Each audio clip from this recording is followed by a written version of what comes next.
Ready?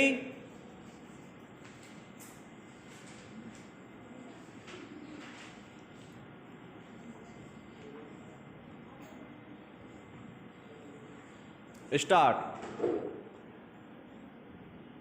अब भी याद है मुझे कि हर रविवार दादी एक आना यानी 6 पैसे दिया करती थी विराम। हम सब भाई बहनों को बराबर से एक आना मिलता था विराम। उस एक आने के लिए हम लोग बेसब्री से रविवार का इंतजार करते थे विराम। उस एक आने में हमारे बहुत से सपने थे विराम।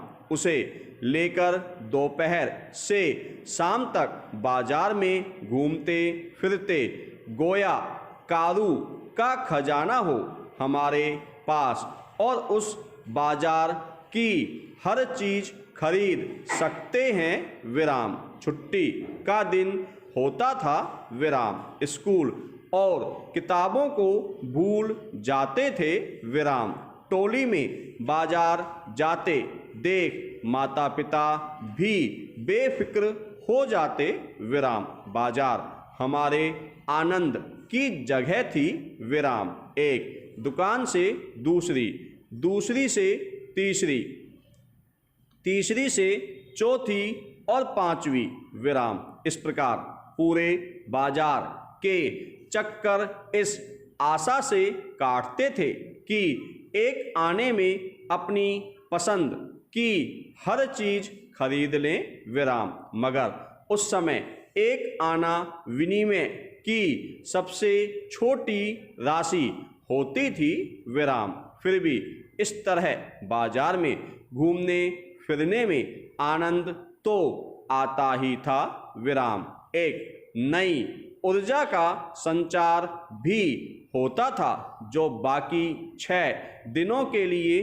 काम आती थी विराम। बाजार में न तो शिक्षक की छड़ी होती थी और न पिताजी की टेढ़ी नजर विराम। आजाद पंछी की तरह खुले आसमान में होते थे विराम पैरा। माता पिता को भी ज्यादा परवाह नहीं करनी पड़ती थी विराम। उनका कर्तव्य इतना भर था कि पहनने के लिए कपड़े हों, वक्त पर खाना और अच्छे स्कूल में शिक्षा हो विराम। यह उनके कर्तव्य की प्राथमिकता थी विराम। आज के माता पिता की तरह उनकी कोई ख्वाहिश नहीं थी कि बेटा अमेरिका या लंदन जाए विराम। वे तो बस इतना चाहते थे कि अच्छे से पढ़ लिख ले विराम। न तो वे बच्चे पर कलेक्टर बनने का सपना लादते थे और न डॉक्टर या इंजीनियर बनने का विराम। यह उनकी हैप्पीनेस यानी खुश रहने का राज था विराम। आज तमाम तरह की चिंताएं रहती है माँ बाप को और उनके साथ बच्चों को भी विराम। वजह यह कि बचपन से ही बच्चे के कंधों पर सपनों का भारी भरकम बैग लाद दिया जाता है विराम। इस धारा में बह रहे हर किसी का सवाल होता है, बड़े होकर क्या बनोगे, डॉक्टर या इंजीनियर। अवचेतन में भी यही बड़े बड़े सपने कुलांचे भरने लगते हैं और सपने सफल नहीं होने पर निराशा के अंधकूपों में खो जाते हैं बच्चे विराम पैरा।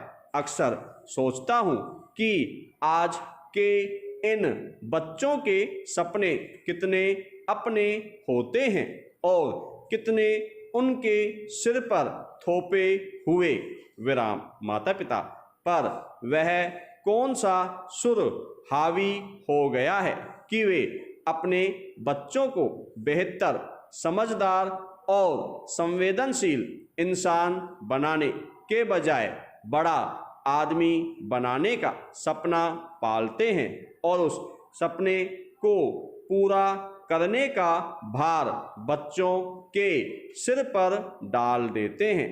बच्चे इन पराए सपनों के बोझ को कितना सह पाते हैं, यह हम आज के बच्चों के चेहरे की छीन गई वास्तविक खुशी और छाई मायूसी की शक्ल में देख सकते हैं। विराम। आखिर क्यों आज खुशी जीने के बजाय याद करने का मामला बनता जा रहा है? विराम पैरा।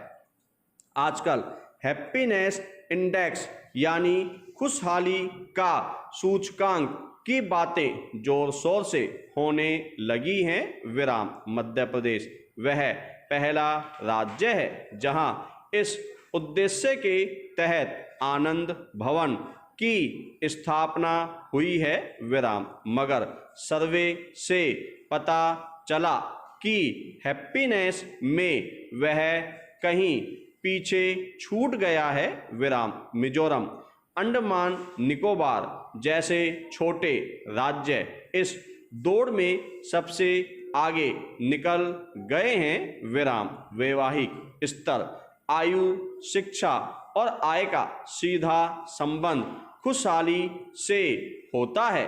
विराम। इसी तरह काम के आधार पर आय, परिवार, रिश्ते, शारीरिक मानसिक स्वास्थ्य आदि।